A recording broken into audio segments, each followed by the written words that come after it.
Você ficou sabendo que o juiz Sérgio Moro é filiado ao PSDB? Ou então que o filho do ex-presidente Lula é dono da Friboi? Se sim, você certamente já foi vítima das centenas de falsas notícias compartilhadas diariamente nas redes sociais. Mas é preciso tomar cuidado, porque em alguns casos o simples compartilhar pode ser crime. Para falar mais sobre esse assunto, eu recebo a advogada Valéria Reane, que é presidente da Comissão de Direito Digital da OAB Santos.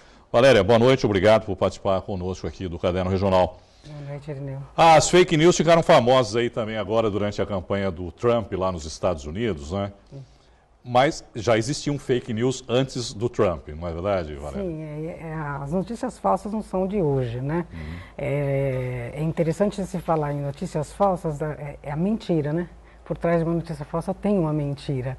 E a mentira não é de hoje, né? Ela tem perna curta e ela já acontece há muito tempo, né? Lá nos Estados Unidos existem blogs especializados, inclusive, em só criar notícias falsas, não é? Só. Geralmente, atrás disso, tem alguma coisa que envolva dinheiro, né? Publicidade. Há um interesse por trás Existe disso. um interesse por trás, exatamente. Quer dizer, dá para ganhar dinheiro com isso até? Infelizmente, tem gente que ganha dinheiro com isso. Como é que ganha dinheiro inventando notícia? Melhor nem explicar, né? Porque É melhor não dar ideia, né? É melhor não dar ideia. É verdade. Mas qual é o objetivo desses... Olha, depende. Como você já mesmo falou, o Trump já teve uma situação com essa e logo ele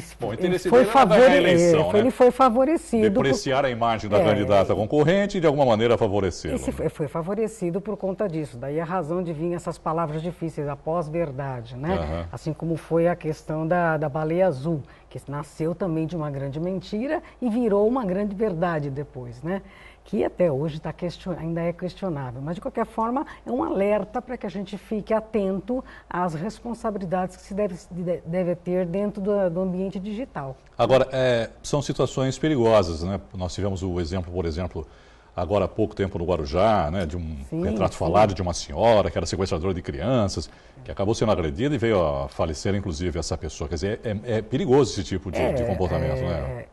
E além de perigoso, é difícil a gente chegar na origem daquela notícia falsa, né? Então, muitas vezes a pessoa, por não respeitar o mínimo possível, né? Será que usar o bom senso, será que isso está acontecendo o mesmo sequestro de crianças para venda de órgãos? Então, vou verificar. Porque se você for verificar num buscador e colocar uma sentença dessa no Google, por exemplo, vai vir alguma coisa.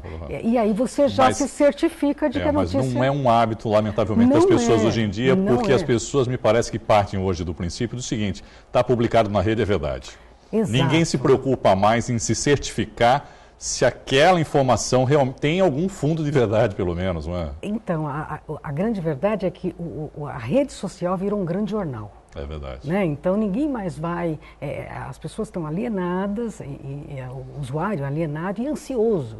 Ele quer, ele primeiro, sempre dar a notícia. Então, ele não vai buscar a fonte daquela notícia, que é a grande... ansiedade de repassar a informação acaba não certificando de nada. Hoje, a era da informação de ansiedade. De velocidade, de rapidez. Muita rapidez. Então, você vê lá que Schumacher faleceu. Quantas vezes já não mataram um pobre piloto? Agora, há pouco eu recebi até no WhatsApp das multas, que tinham aumentado o valor das multas, que também proliferou pela rede. E tem uma imagem, inclusive, dessas multas, que é uma impressora que está imprimindo. Aquilo não é multa, é uma impressora que está simplesmente imprimindo. E aí aquilo passa, olha quantas multas estão sendo... Tudo isso é multa, né? Uma pilha gigantesca de multas. É preciso que a gente verifique. Então, vai no buscador, né?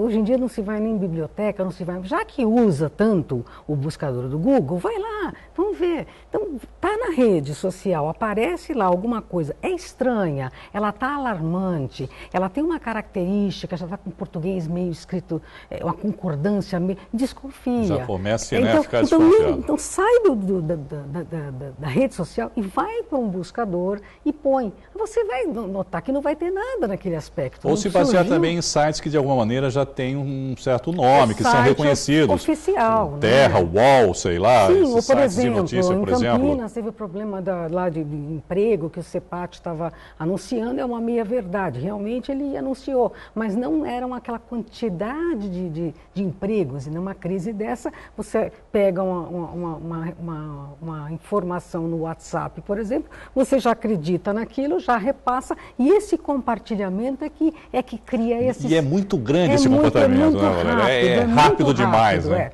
E como você disse, pode causar uns inofensivos, outros têm alguma pretensão por trás, que foi a questão do Trump, mas outros inofensivos que podem ter repercussões de caráter civil, né? E também de caráter criminal, como foi o caso dessa moça que chegou a morrer, porque colocaram a fotografia, um site colocou uma fotografia, um retrato falado, né? Quer dizer, ele não teve a intenção, mas também não foi buscar a informação correta, e por conta desse retrato falado, as pessoas começaram a buscar uma pessoa e encontraram uma pessoa parecida e lincharam a mulher e acabou por ser morta. E né? o perigo de tomar a lei pelas próprias mãos, né? Quer dizer, querer fazer justiça pelas próprias mãos. Outro erro. Então as pessoas... Porque numa situação dessa até poderiam chamar a polícia, por exemplo, né? Se achassem que ela seria, de repente, a pessoa. É que hoje, Irineu, na rede social todo mundo é médico, todo mundo é advogado, todo mundo é jogador de futebol. Foi o caso do rapaz lá que teve Exato, escrito na testa, né? Escrito na testa, justamente. Então não significa, ele foi roubar, isso não lhe dá o direito de você fazer o que fez, isso é uma agressão.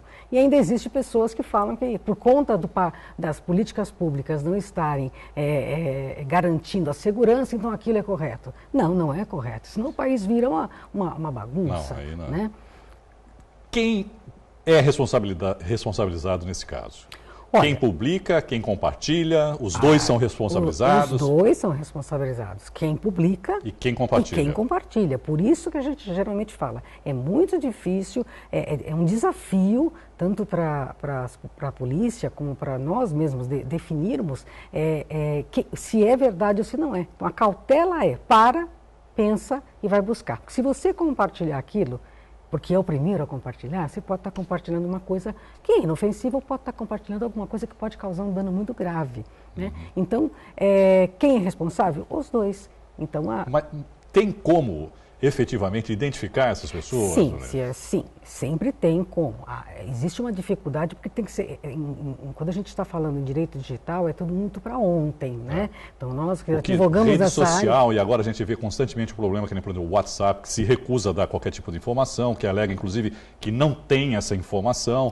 A criptografia, é uma questão... Eles precisam preservar a privacidade dos seus usuários. Claro. Né? A criptografia existe e os técnicos alegam que realmente ela não pode ser quebrada. Ou ela é quebrada para todos, ou não é quebrada para ninguém. Mas então, a gente teve casos já que o FBI nos Estados Unidos quebrou, né, da Apple, por exemplo. Na verdade, eles não queriam dar, eles acabaram quebrando a criptografia. Não foi isso. Na verdade, o que aconteceu é que a Apple não permitiu, não quebrou. Se recusou, né? Na verdade, eles tiveram que realmente abrir o equipamento para poder verificar. Porque a Apple, ela preservou a diferencial dela. O aparelho não tem como você trocar a bateria, né? Diferente de outros aparelhos que antigamente a gente trocava a bateria. Mas o fato é que a gente hoje vive um mundo de total de informação desinformada. Essa é a grande questão. A gente vive dentro de uma rede social e a gente acredita em tudo que está escrito lá.